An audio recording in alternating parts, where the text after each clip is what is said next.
네, 이번 코너는 취재 파일입니다. 관심사가 큰 경제 이슈를 하나 골라 심층적으로 파헤쳐 봅니다. 효성과 코오롱 사이의 특허 분쟁에서 미국 법원이 연이어서 효성의 손을 들어줬습니다. 코오롱 측에선 소장을 보완해 다시 제출할 예정인 만큼 이 양측의 갈등이 쉽게 끝나지 않을 전망인데요. 이번 소송 전의 전말 김경림 기자가 정리해 드립니다. 네, 어서 오십시오. 네, 안녕하세요. 네, 이 코오롱이 3달 전에 소장을 수정해서 냈는데 이게 한번 기각이 됐고 또 수정 소장을 제출했는데 이것도 다시 기각이 됐습니다. 네, 최근 HS 효성 첨단 소재가 대대적으로 미국 법원의 기각을 환영한다라고 입장을 표명해 이 사건이 다시 한번 수면 위로 떠올랐는데요. 네네. 사건의 시작 자체는 올해 2월로 거슬러 올라갑니다. 네. 지난 2월 코오롱 인더스트리는 미국 캘리포니아에서 효성 첨단 소재를 상대로 HTC 소재 특허 소송을 제기한 바 있습니다. 네. HTC라는 것은 하이브리드 타이어 코드라고 하는데 아라마이드와 나일론으로 구성된 이른바 첨단 타이어 코드라고 합니다. 첨단 타이어 코드요. 그러니까 이 타이어 코드라는 건 그러니까 타이어에 들어가는 뭐 일종의 뼈대 역할을 하는 부품이고 HTC는 그러니까 그 중에서도 아라마이드 그리고 그 나일론으로 만든 하이브리드 타이어 코드 뭐 차세대 타이어 코드를 말하는 건가 봅니다. 네, 맞습니다. 아라마이드 같은 경우에는 강철의 인장 강도보다 약 5배, 탄성은 4배나 높고 무게는 20% 수준에 불과하다고 합니다. 그만큼 이 타이어 코드를 갖고 타이어를 만들면 잘 버티고 가볍다는 거죠. 네네. 그리고 나일론 같은 경우에는 저렴한 가격으로 가볍고 내열성, 그다음에 내구성이 좋은 타이어를 만들 수 있고요. 네. 근데 이게 왜 요즘에 뜨고 있냐 하면은 전기차 때문에 그런데요. 전기차 배터리가 사실 수백 킬로에 들어가지 않습니까? 그래서 이거를 견디려면 그에 준하는 튼튼한 타이어가 필요합니다. 네. 이것 때문에 HS 효성 첨단 소재와 코오롱 인더스트리가 HTC를 차세대 먹거리로 낙점하고 키우고 있다고 볼 수 있습니다. 아, 전기차 배터리는 더 튼튼한 타이어가 들어가야 되는구나. 네, 맞습니다. 그래서 따로 네, 또 네. 판매를 하는 거였군요. 네, 네. 그리고 이제 코오롱이 이 하이브리드 타이어 코드를 최초로 만들어서 특허를 냈는데 이 효성이 이걸 베껴서 만들었다고 코오롱 측이 소송을 낸 거고요. 네, 일단 코오롱이 소장을 먼저 제기했기 때문에, 즉 원고 측이기 때문에 일단 이쪽의 입장을 좀 들어보자면요. 네. 소장에 따르면 코오롱은 한국에서 처음으로 HTC 타이어 코드를 만들었다고 주장하고 있습니다. 특히 2015년 이후에는 아라마이드와 나일론을 합성한 HTC를 대량 생산 및 판매하고 있다는데요. 네. 코오롱은 효성이 자사의 HTC 특허 기술을 활용해 시장을 넓히고 있으며 특허법조차 위반하고 있다고 주장하고 있습니다. 네. 그래서 효성 첨단 소재가 현재 HTC를 활용한 HTC를 납품하고 있는 타이어를 사용하고 있는 국내 완성차 업계를 좀 보면은 현대차, 기아 등인데요. 사실상 주요 기업들이 코오롱이 아니라 HS 효성 첨단 소재의 HTC를 쓴 타이어를 쓰고 있다고 볼 수 있습니다. 네. 그래서 코오롱 측은 소장을 통해서 효성은 미국으로 아라마이드를 생산 및 수입하고 있다면 이는 캘리포니아를 비롯해 미국에서 판매되고 있기 때문에 소특허권을 위반한 거다라고 지적하고 있습니다. 네, 그리고 이제 미국 법원에 제소를 한 거고요. 네. 코오롱 측이 이렇게 강력하게 주장을 한다는 건 뭔가 믿을 만한 구석이 있어서겠죠. 그렇죠. 사실 기술 개발에 앞서서 코오롱 측에서 주장하는 거는 코오롱의 HTC 개발 임원을 HS 효성에서 데리고 갔다는 건데요. 소장을 근거로 말씀드리면은 네. 네, HS 효성 첨단 소재는 2021년 코오롱에서 30년 넘게 근무한 A씨, 상황상 A씨라고 하겠습니다. 네. A씨를 상무로 영입했다고 합니다. A씨는 코오롱에서 코오롱에서 아라마이드 생산 및 HTC 제품 개발 및 개선에 관련했으며 제조 공정 개선 태스크포스에도 참여했습니다. 특히 중요한 것은 코오롱이 보유한 HTC 제품의 특허 발명자로 이 A씨가 이름을 올리고 있습니다. 네네. 즉 코오롱의 HTC 기술 개발의 중심에 있던 사람을 2021년에 HS 효성 첨단 소재 당시에는 효성 첨단 소재였죠. 효성 네. 첨단 소재에서 대리국 오면서 이제 상무로 영입했다는 건데요. 네. 이 A씨는 제가 추가로 확인해 본 결과 현재 HS 효성 첨단 소재 울산 공장장으로 근무하고 있습니다. 사실상 실무의 요직에 있다고 볼 수 있죠.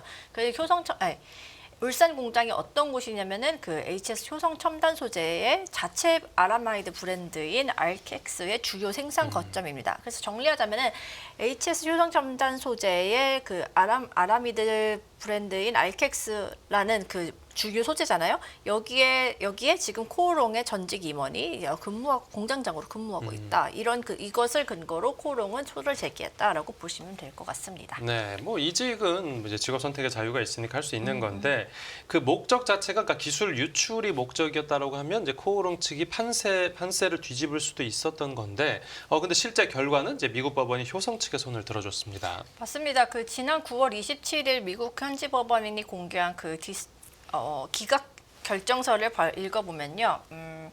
그 제임스 셀라 판사는 코오롱 인더스트리가 HS 효성 첨단 소재에 제기한 특허의 고의적 간접 침해 주장을 모두 받아들이지 않는다고 명시했습니다. 예. 법원은 그 코오롱의 주장이 HS 효성이 아닌 타이어 제조사라는 제3자의 판매 행위 전체를 전제로 하고 있다는 점을 지목했는데요.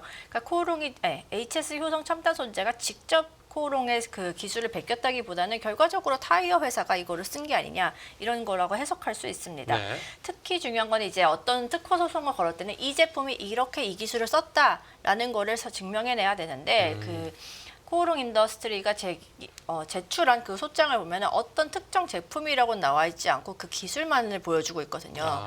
그래서 그 구체적 제품의 침해 사실이 확실하게 명확하게 입증이 되지 않았기 때문에 그 미국 법원에서는 이걸 기각했다고 볼 수 있습니다. 네네.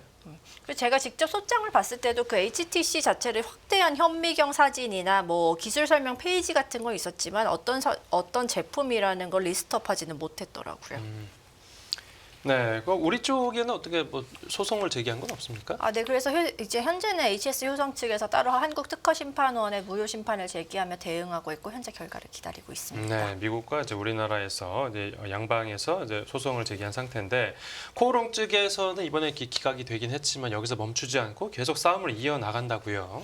네, 이 기각이라는 게 사실 이제 재판이 끝났다는 게 아니라 현재 소장에 있는 주장을 받아들이지 않는다는 거고요. 이 주장을 받아들이지 않는 거에서 내가 주장을 보강해가지고 제출하면은 다시 시작할 수 있는 겁니다. 네. 그래서 이제 한번 기각 결정이 나면 14일 이내로 수정 소장을 제출해야 되는데 현재 코오롱 인더스트리는 이번에 기각 결정이 난 이후에 우리는 14일 이내로 반드시 수정 소장을 제출하겠다라는 입장을 표명했습니다. 네.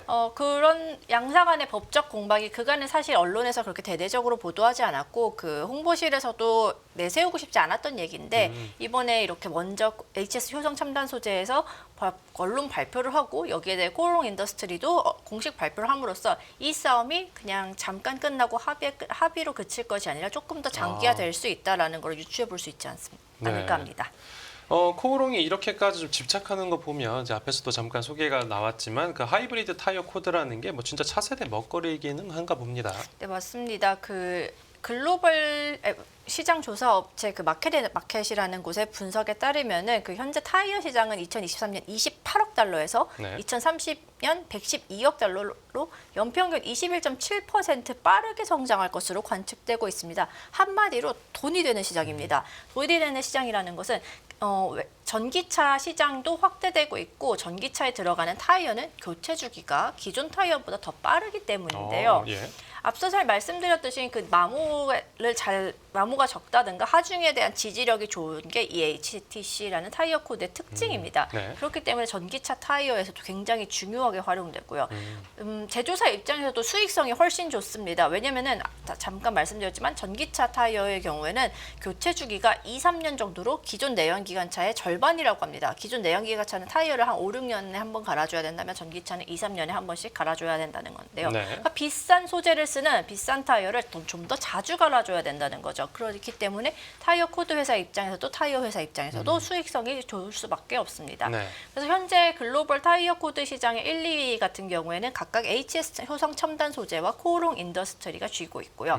HS 효성 첨단 소재의 경우에는 점유율이 50%에 육박하는 것으로 알려졌습니다. 코오롱 인더스트리는 뭐 10% 안팎으로 그 뒤를 쫓고 있다고 합니다. 네네. 그래서 승패는 지금 상황에서는 알 수 없지만 양사가 HTC라는 그 소재를 왜 중요하게 생각하는지는 향후 전기차 시장 확대와 맞물려서 생각해 볼 수 있지 않을까 싶습니다. 네, 그리고 이 타이어 코드 소송전이 이제 코오롱하고 효성 사이에 벌어진 어떤 처음 법적 공방이 아닙니다. 맞습니다. 그 사실 코오롱과 효성은 그 오래된 해묵은 분쟁의 역사가 있습니다. 그러니까 오랜 원수라고도 할 수 있는데요. 네네. 그 코오롱과 효성은 1996년에 나일론 원로인 카프로락탐 생산업체 카프로라는 곳에 경영권을 두고 한 차례 부딪힌 바 있습니다. 예. 그 카프로의 역사부터 간단히 말씀드리면은 카프로는 1969년 정부가 나일론 수급을 이렇게 안정적으로 하기 위해서 세운 기업인데 국영 기업이었는데요. 1974년에 IPO를 합니다. 기업 공개를 하는데 이때 국내 중화학 업계의 주요 기업인 효성과 코오롱이 각각 지분을 20%와 19% 정도로 확보하면서 주유 주주로 오릅니다. 그러니까 지분율이 사실 거의 비슷하기 때문에 나일론 소재를 계속 안정적으로 받기 위해서 경영권에 관심을 갖게 되는 건 사실 어쩌면 되게 당연한 수순이었는데요. 이 때문에 처음에 IPO를 하고 지분을 가져갈 때는 서로 경영권에 간섭하지 않겠다라는 신사협정을 맺었지만 네. 이게 한 1996년쯤에 번복이 됩니다. 왜냐면은 코오롱 인더스트리가 효성 첨단 소재에다가 효성 첨단 소재가 그 차명 계좌로 지분을 확보했다는 혐의로 고소를 해버렸기 때문인데요. 네. 이 갈등은 실제로 이렇게 고소를 한 다음에 법적 공방은 약 8년 정도 이어졌습니다. 그러니까 1996년 시작된 카프로 그 싸움이 2004년까지 이어졌는데요. 2004년에 마무리된 것도 이용열 전 코오롱 명예회장과 조성래 전 효성그룹의 명예회장이 두 분이 직접 만나서 화해를 함으로써 해결이 됐다고 합니다. 그런데 이게 끝이 아니죠. 이 카프로 사건과 더불어서 그 2002년에는 고려 합섬의 나일론 필름 공장 인수를 두고서도 양사가 경쟁을 한 바 있는데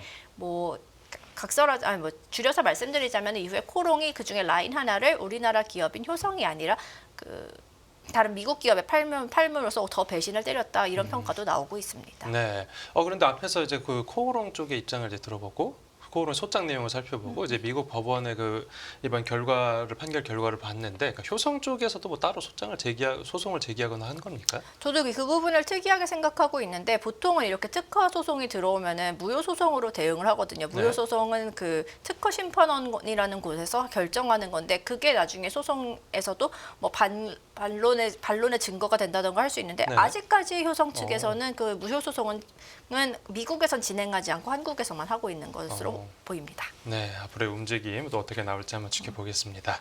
네, 오늘 취재 파일은 여기서 마무리하겠습니다. 잘 들었습니다. 네, 감사합니다.